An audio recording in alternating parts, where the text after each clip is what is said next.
Hey guys, I was just out, went out to the mailbox. Been waiting on my little Alaska mill here off of Amazon. Gonna do an unboxing. I paid like 80 bucks for this thing off Amazon. This thing that I see here is the picture of what I ordered. That's good. I hear a lot of rattling and clanging around. That's as long as stuff isn't bent, because when you bend aluminum, it's pretty much done at that point. So this is our safety guard. Okay, so I'm instantly going to take out the safety guard piece of plexiglass and the tip guard. As long as I got the bones of what I need. So these are your struts, the part that bolts to the saw, right? That goes there, that clamps to your bar. And these long rails. I mean, it's good so far. I'm not going to say anything until I actually get it together. But here you just see I'm just unwrapping stuff.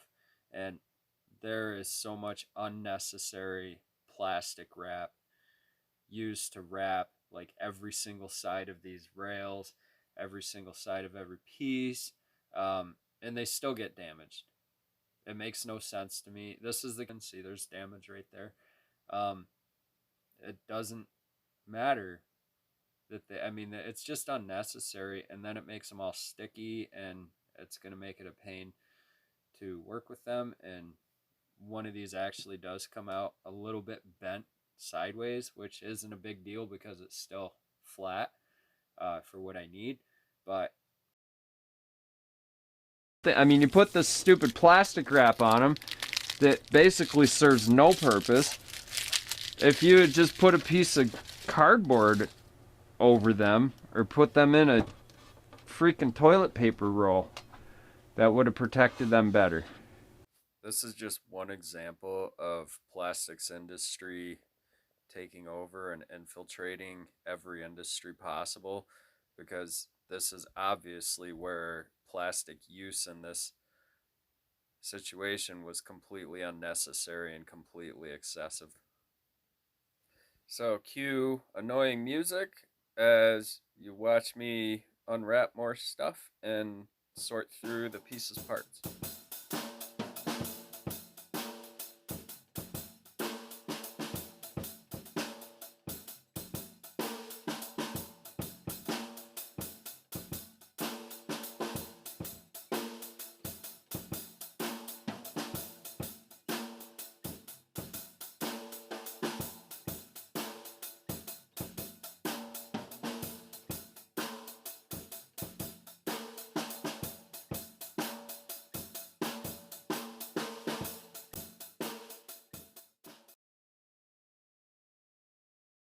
So we finally get to the end of our plastic pile. Yeah, I'd probably spend a good hour just unwrapping stuff from plastic, which is ridiculous. And and I got a free scrunch. All right, another scrunch. I love collecting. I love collecting scrunchies. Oh, thing is missing. I'll know to check the floor with my magnet. I love getting free scrunches because you can never have enough of them. They're and wondering where the heck everything is.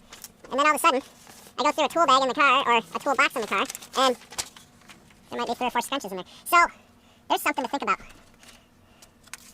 Alright, so I'm just counting my nuts and bolts right now. 6 of those guys. 2, 4, and 6.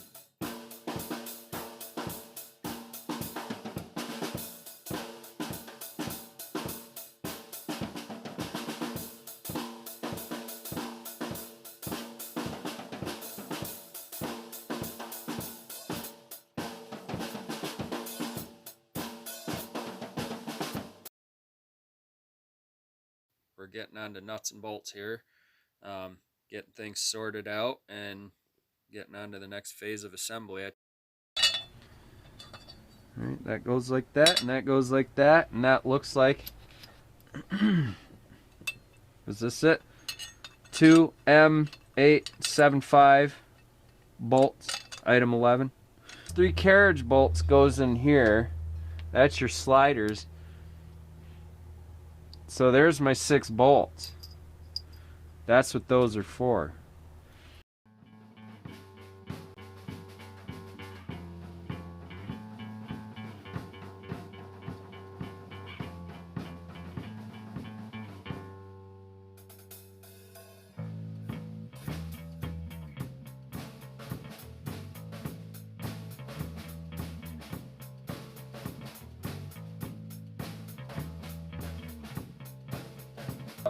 With that, alright, so there's that guy all set up and ready to go. And I personally, I like to look at pictures.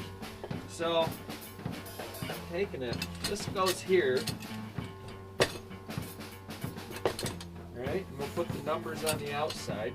I'm going to put my numbers on the inside because that's the way that the curve on that goes. So numbers on both ends on the inside. These guys here.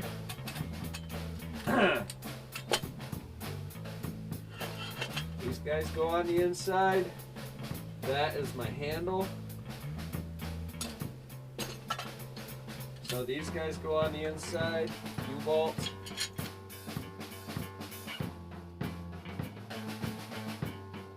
Four.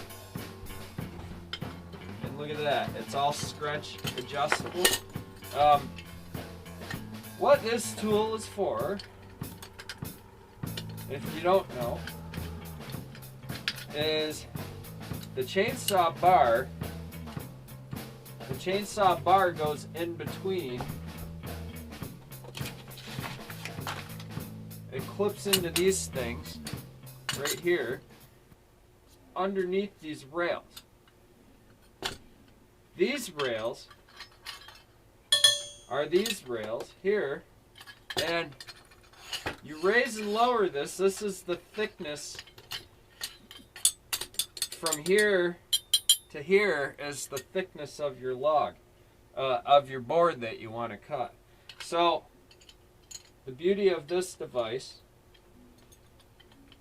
versus the other milling devices that I have is this one, you only need to set up your rail for the first cut. You make your first cut, and then you don't need a rail system. You don't need a guide system anymore. Basically the rails here guide you across the top of each board that you cut. So you can do dimensional lumber now. You can do smaller thicknesses. You can do the thinner pieces of lumber very consistently with a chainsaw. The little Lumbermate deals that I have, I love them. I think they're great. They're really cool.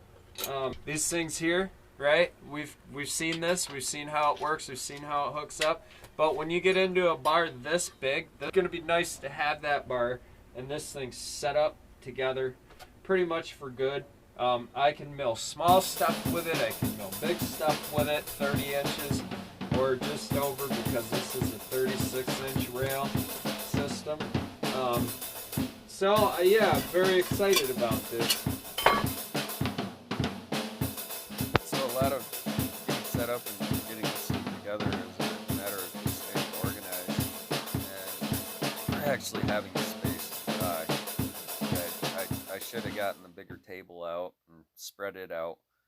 Would have been a lot easier to do this, but you can see that eventually I do kind of accommodate by having the end of the rails and the handle there. Have that piece of wood, that worked out pretty good. This a matter of sometimes. And I'm going to do the bad thing. I should be using a rubber mallet here, but I'm not.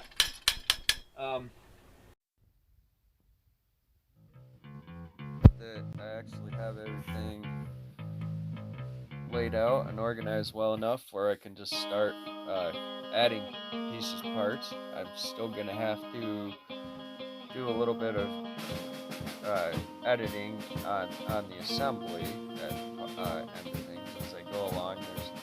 There's still things that I figure out that might be a better way to do things, or a better placement of where to put the parts, or how to align them. It's a learning curve. You need to be flexible when putting these things together, as far as admitting that you don't know every single. It's a simple structure, but there is enough different moving parts, enough different parts here where, in order to get it working right and be real comfortable for you, walk this guy in. Willing to admit wrong and change things around. You see that I do here, and I wasn't even being aware that I was doing it. I wasn't paying attention. There's curved plates on the end of one of the posts. One of the posts, the one on the saw end right now, doesn't have any curved plates on it. Now, the other one, you'll see that I flipped the Alaska mill around, and those are runner plates. That's what those are for. Those are so that as you buck up against the log, the saw will move smoothly back and forth up against that end of the log. It's getting to be a little snowy out now. This is where I say this is it's clumsy and cumbersome. Now this is a slab that I did with the little track mill. They come out okay, but there is a little bit of a twist to them. I'm gonna play with slabbing this guy. Now I'm gonna do the traditional, just because there's always, people have ladders. You can't really use this ladder because of the bumper stops, the rungs that sticks out. You want something that's fairly smooth and flat, say like this old guy here. Now something like this will work too. This is my rack for my table slider. This ladder here, we want to look down it. The aluminum ladders are the absolute best for this, because this way they don't have a lot of twists. You want to make sure you don't have twists this way, that you don't have a high corner or a low middle or something like that. You want it as flat and even as you can. This is your starter for your whole thing throughout the whole process of milling. And I mean, there's lots of ways to secure these and block them up. You can screw them in. You can have somebody else hold it. We mess around with it. I mean, it's kind of endless, really, the possibilities of what you can do.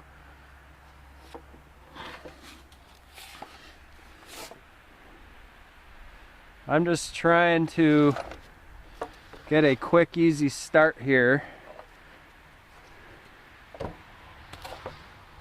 I don't want it moving around on me a whole lot. This is the only pain about it. Once you get this part done, this is why I've always liked the track mills better. Because those you just bolt right in and you go.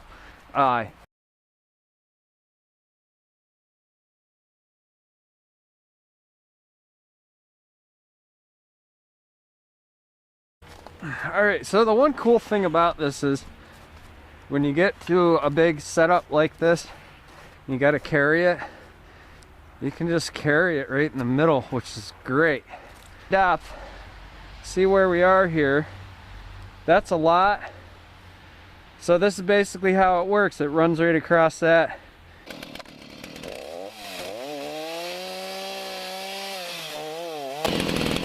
So I want to make sure my chain is tight enough. I want to make sure I'm getting oil to the chain before I go on the wood.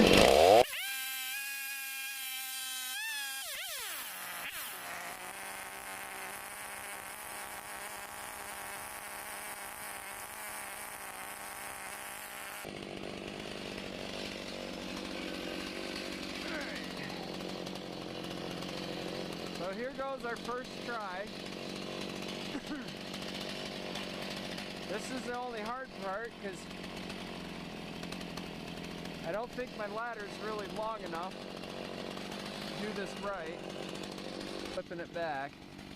Hopefully I won't hit those metal dogs. It's pretty simple.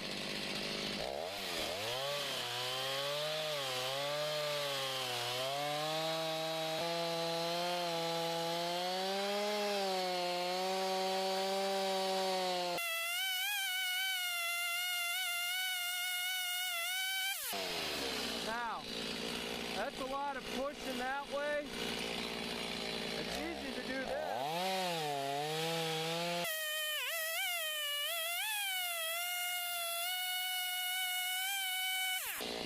You just let it take its time and go in.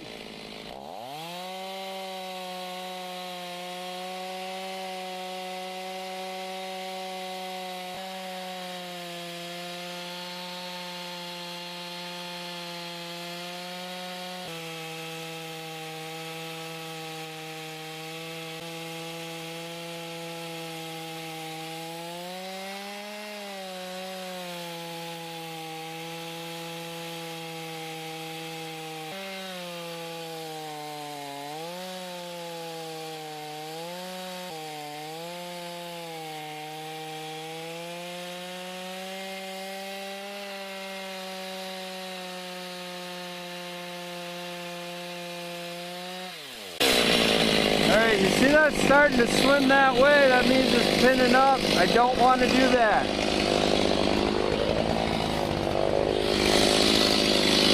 So I gotta find some way to stop that. That's the only,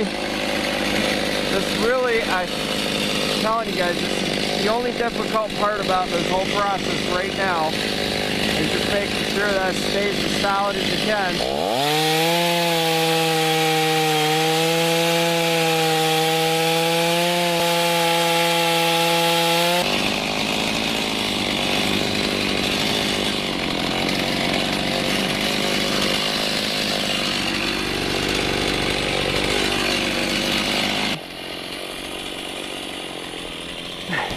This thing is gonna it's a game changer, really. As you get better with this, your slabs get smoother, your slabs get flatter, right?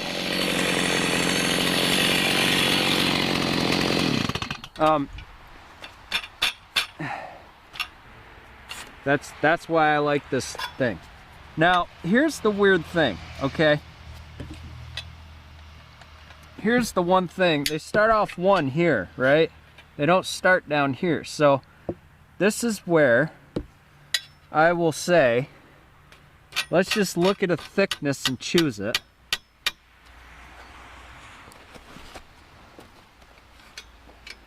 Because we have options here. We can play with this.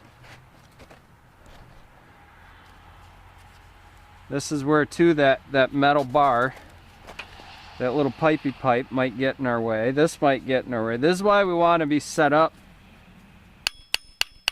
with all of this stuff. The reason that they go, it says 18 and then they go up.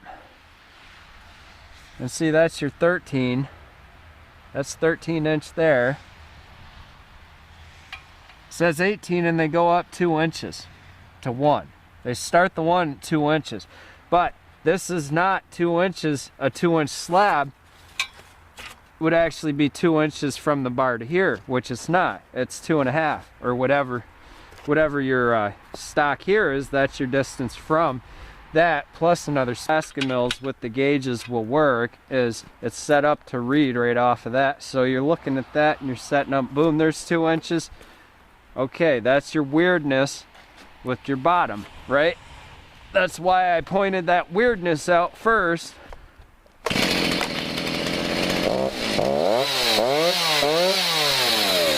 We'll see though, we'll see. Makes sense to me. We're gonna try to do this with one hit.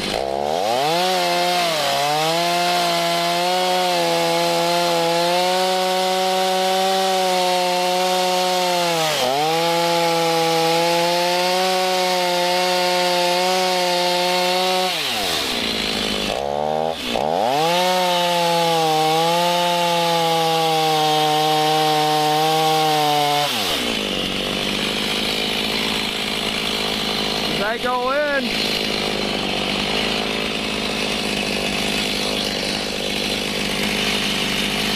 As I go in, I'm watching that bar right there. It's all I got here, right, to walk me in. I could put another bar in there. That would help.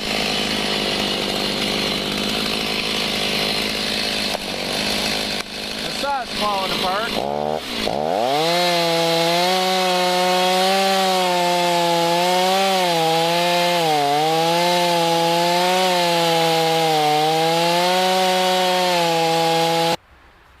You see the gap there? You see the gap? We're not even. I used this rail to try to keep even, right? This doesn't mesh in, so now I'm off. Now I gotta mess with that. Now I gotta figure out how to adjust that, because this bar is the only thing telling me anything when I'm coming in. I gotta make sure that these rails are straight. I mean, it is what it is. I'm not heartbroken over it. It's still cool. I'm still happy to have this thing. But you see right here, that spacing is wrong. That's off. So that's what you gotta watch with these. Maybe if I crank that down, it's gonna draw it in. What we gotta watch for and be aware of. There, I draw that in. That could be, all right, so that's a flaw. That's a problem with my assembly. That was my mistake. I'm not afraid to admit my mistakes, but as you go in, lock it right in tight. Now the seam looks good across there. Still could be crooked or bent, but there's less chance now of it being off. It's a little bit off. It's not a huge deal. I just wanted to show you that because I needed to fix it anyway. So we're a tiny bit off here. You see our thickness is a tiny bit off. Hopefully we can steer it back in.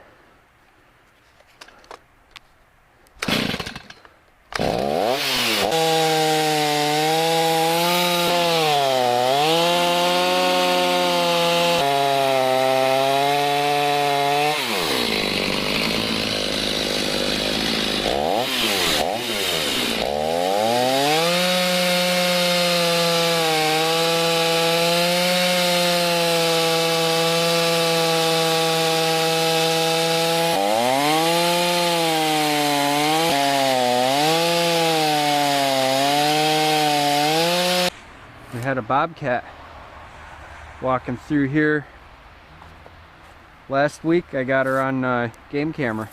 So there's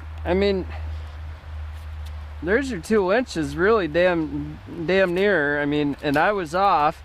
I was in a hurry plugging in, and as things progress here, I mean, that's your 2-inch mark.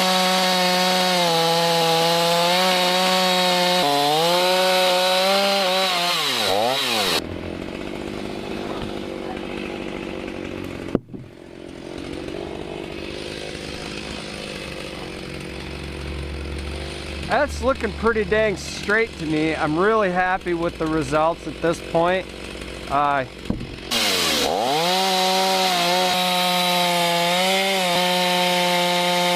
So there's everything, guys. Thanks a lot. Thanks for hanging out. We'll see you next time.